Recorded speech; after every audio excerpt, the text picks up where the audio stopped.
Ruchika and you are watching to my channel Budding Designer. Budding Design is a platform where we prepare students for NIT, NIFT, Uceed and other design entrance exam. So if you are a design aspirant looking for coaching, so make sure you follow us on Instagram. We also provide 6 amazing books for design entrance exam along with our online classes, along with our guidance. So if you are looking for coaching or books, so make sure you follow us on Instagram budding_designer.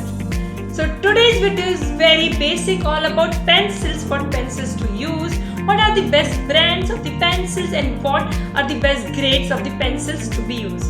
So let's start with this video. So these are few brands shading pencils I have, and today I'll be sharing what are the best brands a beginner should start with, and also what are the grades if you are not willing to purchase a whole set of shading pencils, what are the best grades a person should have so that he can make the 8B or the 10B shade with that basic pencil. So let's start. Talking about the very first brand, it's the Artline pencil.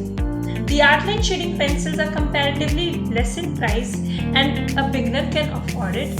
And also, if you want to start, if you don't know what are the basic shading pencils, then you can start with this Artline shading pencils.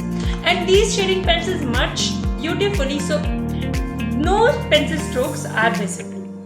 Then we have these Faber-Castell shading pencils. Faber-Castell shading pencils are also amazing. They come with really low price, around 80 to like 60 to 80, and a beginner can easily afford it. So for a beginner, I'll recommend either go with Artline or go with Faber-Castell shading pencils. Then we have these Camlin shading pencils. I'll recommend for the Camlin shading pencils, go with the higher grades like the 8B or the 6B, because these higher grades of these shading pencils of these Camlin are amazing, like beautiful, you'll love them. Then I have these Staedtler shading pencils. Staedtler shading pencils are comparatively less increased in price, it's expensive. So I'll recommend not to purchase the whole set of Staedtler pencils. You may have HP, 2B and 4B with you, because if you're a beginner, start with very basic, start with all these shades, but once you are towards the higher level, then make sure with only the 2B shade you are able to create the HP effect. Only with the 2B shade you are able to create the 4B effect, the 8B effect. Then this is the skill I want each one of you to enhance, just because in the exam week, if we are taking a lot of pencil, then it is not good for us also. It is a disadvantage for us too, because we are keep searching, where is my 2B pencil, where is my 4B pencil. So make sure you are able to create the same effect I am creating with 4B, the same effect I am creating with the 2B.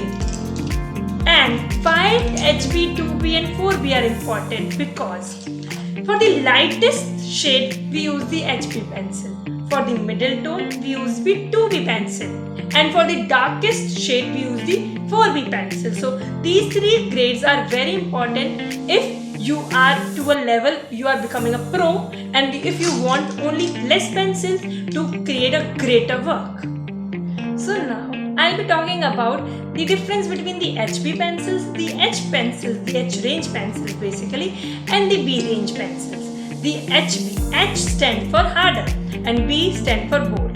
So basically H the harder the lead. For an example, this is a HB pencil.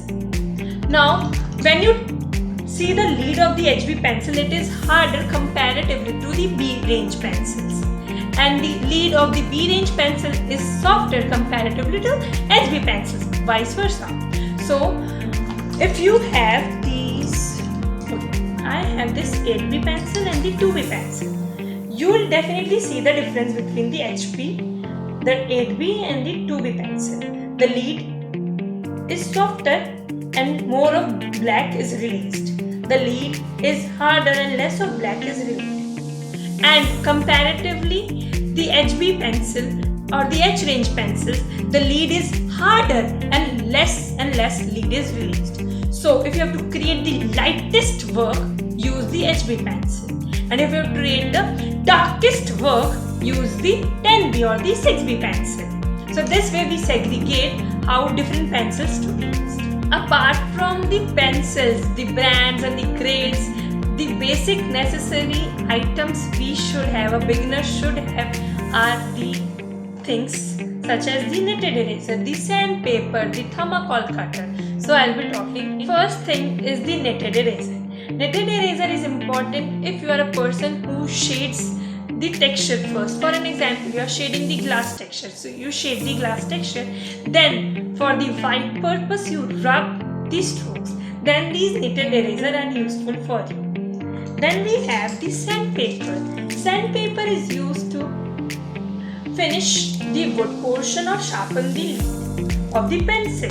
So you can purchase these sandpapers at any of the hardware store just because sandpaper is used for the wood finishing. And sandpaper and thermocol cutter are the two basic things to sharpen our pencils because sharpeners are avoided. Then we have these rough cotton sheet or rough cotton you can call, so that the extra graphite on our pencil we can rub it. Then we have two things we don't have in our box is sharpener and scale. Eraser is something that we need to avoid as many times as we can, but eraser is must. But don't ever use sharpener and scale in drawing because we are told to judge on the line drawing, on the things we are drawing, the strokes, the line practice. So using these sharpeners and these scales will give a negative. Here we end towards the first day of our class. Hope you liked my class, enjoyed it, found it informative. If you have any question, you can comment below. And like, share and subscribe, and also follow us on Instagram and take our online classes along with the books. See ya in our next class.